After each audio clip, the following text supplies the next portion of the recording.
El tema que vamos a trabajar el día de hoy es estructura atómica 2, continuando al tema anterior, ¿ya? Primeramente vamos a comenzar con un poquito de historia con respecto a esto, ¿ya? Vamos a recordar lo que fue el premio Nobel, que fue galardonado, el galardón, perdón, superior para todo, bueno, que es, digamos, un reconocimiento, ¿no? Para cualquier personaje que haya hecho un estudio que haga una aportación significativa a lo que es la ciencia. Eh, Hoy en día, pues, hay un gran número de personas que se dedican a investigar ciertos aspectos, ¿no? Que vienen a ser su denominación de científicos, para que puedan hacer aportaciones a la ciencia y obviamente son reconocidos. Y este premio Nobel es como digamos, un aporte significativo o digamos, ¿cómo se puede decir? Una mención honorífica para estos personajes por haber dedicado tanto tiempo a una aportación que no va a quedar solamente, digamos, congelada en ese tiempo, sino que va a transcurrir en el tiempo, ¿no? Va a transcurrir en el tiempo y va a mejorar estudios futuros que se están realizando o va a mejorar incluso a poder aportar nuevos conocimientos y a estructurar algo mucho mejor a lo que ya se tenía en esos tiempos, ¿no? Bueno, entre los descubrimientos más sobresalientes que tenemos en el campo de la estructura atómica, tenemos que en el año de 1932 se encuentra en la lista de honor a Murphy, Urey y Breckenridge, ¿ya? Justamente porque son personajes que nos aportaron a lo que es la estructura atómica, ¿ya? Antes se consideraba que en la Tierra existía un solo hidrógeno, ¿ya? Un solo hidrógeno. Después de esto, bueno, se podía reconocer características de este elemento químico que viene a ser que presentaban un mismo peso atómico, que presentaban una misma unidad. Pero en eso apareció lo que fue Murphy y sus colaboradores ya mencionados, quienes descubrieron que había en sí tres elementos de hidrógeno, ¿ya? Entonces, primero descubrieron a un hermano del hidrógeno. Tenía misma estructura, tenía semejanzas, ¿ya? Porque vendría a ser el mismo elemento, pero tenía una característica diferente, que era 2 veces más pesada que la anterior. O sea que su masa era diferente, ¿ya? Este de aquí vendría a ser un isótopo, ¿ya? Porque presentaba mismo número atómico, pero diferente masa atómica, ¿ya? Al segundo, o sea, al elemento que habían descubierto después de este primer hidrógeno, denominaron como deuterio. El primero tenía el nombre de protio, ¿ya? Listo. Después continuaron con esta investigación y encontraron pues al tritio, que era ya como el tercer hermano, ya vendría a ser el tercer hermano, en el cual encontraron que su masa ya no era el doble, sino vendría a ser el triple del primero encontrado, ¿no? Listo. Hoy en día el que es más reconocido viene a ser el protio. ¿Por qué? Porque este es el que abunda en mayor cantidad en nuestra naturaleza, en nuestro ambiente, y también porque conforma la mayoría de compuestos, ¿ya? Por eso se dice que es el más abundante, el que le da estructura tanto como al agua, ¿no? Viene a ser uno que conforma mayor cantidad de las moléculas biológicas que constituyen en nuestro ecosistema. ¿Ya? Ellos aproximadamente se encuentran en un 99,98%, o sea, muy poquito que se diferencia del resto, ¿no?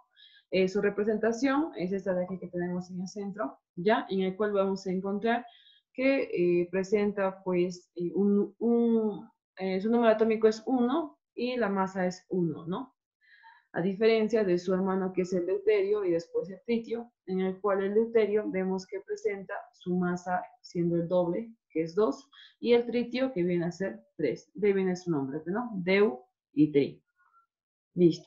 El deuterio genera lo que es el agua pesada, ya conformando el 0,018% de la cantidad o porcentaje que se encuentra en la naturaleza, y el tritio, que es mucho menos abundante, que es el 0,02% de la constitución con respecto pues a nuestro porcentaje, a nuestro ecosistema, ¿no? De este compuesto, este elemento químico.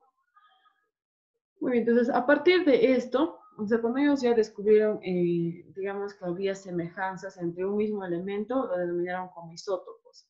Isótopos vendrían ellos a representarlo como elementos que presentan el mismo número atómico, pero diferente número de masa y diferente número de neutrones, ¿ya?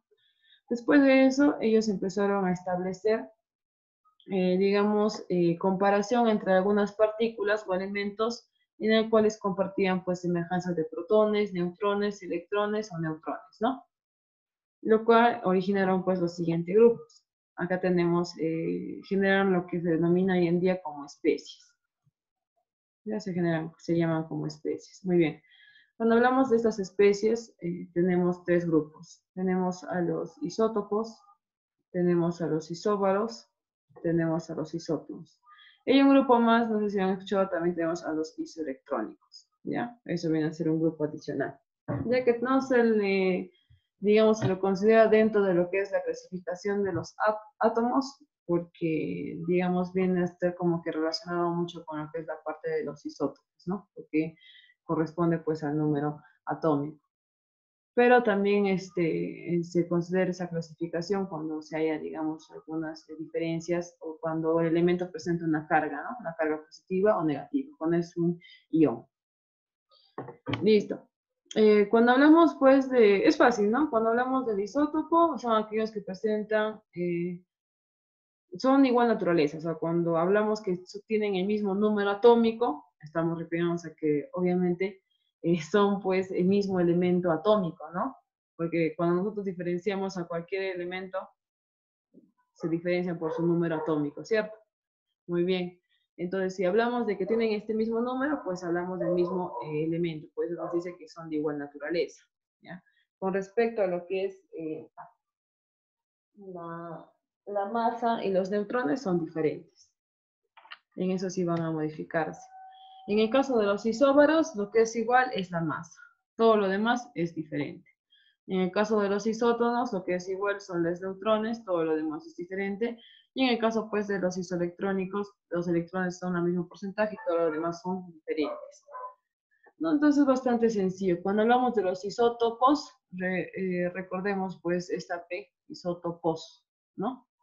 Y nos recordamos de los protones y relacionamos con nuestro número atómico, ¿cierto? Ya que el número de protones es igual al número atómico. Los isótopos también tienen el nombre de híbridos, ya también se le da ese nombre a la especie, híbridos.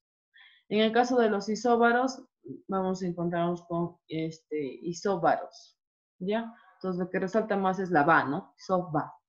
Entonces la va es de, como que termina en A, va, y recordemos pues la simbología de la masa, ¿no? Ya tenemos lo que son los isótonos. Ya cuando dice isótonos, lo que resalta más es la N, ¿no? Nos. Muy bien, entonces isótonos viene a ser justamente del número de neutrones. Y isoelectrones, lo mismo, pues, ¿no? Isoelectrones, electrones, ¿no? Del mismo electrón, ¿no? Muy bien, vamos a ver acá la cronología de la química, un poquito con respecto a los descubrimientos que se ha habido. Ya. Primeramente, en 1913, ya se realizaron lo que fueron estudios de reactividad con ciertas sustancias que conducen al descubrimiento de los isótopos. Ya, es decir, aquellos que tienen un mismo número atómico, ¿no? Y de los isóbaros que presentan, pues, un número semejante en lo que es la masa, ¿no? Entonces, en 1913 se descubrió tanto isótopos como isóbaros. Muy bien, después pasamos a la que fue en 1921, donde Sandy recibe el Premio Nobel de Química. ¿Por qué? Por la contribución acerca con los isótopos, ¿no? Lo que hemos visto, el descubrimiento de los hidrógenos, ¿no? Que teníamos 3 clases y cada uno que representaba una diferencia con respecto a su masa. Muy bien, eso fue de Soddy, ¿no? Después tenemos a Aston, quien recibe el premio Nobel. Acá tenemos el premio Nobel de Química en 1922, un año después, por mostrar que los elementos químicos en su gran mayoría eran en realidad mezclas de isótopos.